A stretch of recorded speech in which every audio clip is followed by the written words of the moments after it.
वजीर आबपाशी कैप्टन उत्तम कुमार रेड्डी ने वाज़ेह तौर पर कहा कि कांग्रेस हुकूमत कभी भी तेलंगाना के प्रोजेक्टों का control Krishna river management board के हवाले नहीं करेगी। पीर के रोज डॉक्टर बी.आर. अम्बेडकर तेलंगाना सेक्रेटेरिएट में एक प्रेस कॉन्फ्रेंस से खिताब करते हुए उत्तम कुमार रेड्डी ने साबिक वजीर हरीश राव और दीगर बीआरएस कायदीन पर गलत मालूमात फैलाने पर तनकीद की और कहा कि मौजूदा कांग्रेस हुकूमत ने रियासत के प्रोजेक्टों को KRMB के हवाले करने पर कभी भी रजामंदी जाहिर नहीं की।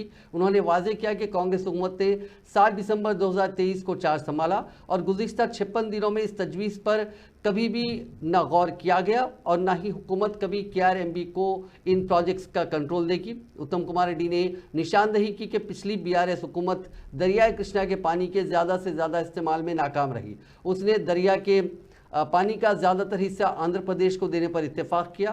उन्होंने जिक्र किया कि TRS हुकूमत को 2014 में ही तेलंगाना की तश्कील के फ़ौरन बाद तेलंगाना के लिए दरियाए कृष्णा में ज़्यादा हिस्से पर इसरार करना चाहिए था, लेकिन BRS हुकूमत ऐसा करने में नाकाम रही।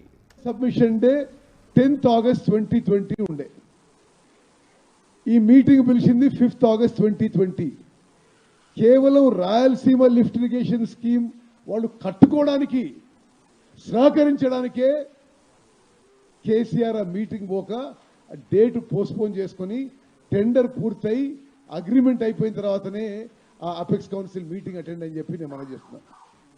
మరి ఇంతకంటే ఘోర అన్యాయం ఇంజస్టిస్ తెలంగాణకి మరొకటి లేదు అని చెప్పి నేను మనం చేస్తున్నాను। అదేవిధంగా కృష్ణా నదీ జలాలపై ఇంత పెద్దగా మాట్లాడే వీళ్ళు పాలమూరు రంగారెడ్డికి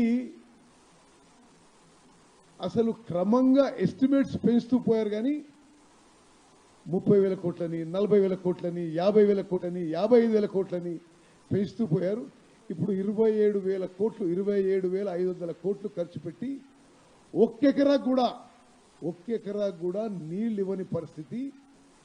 మరి వీళ్ళు కృష్ణా నదీ జలాల ఉపయోగానికి వీరి చిత్తశుద్ధి బయటపడు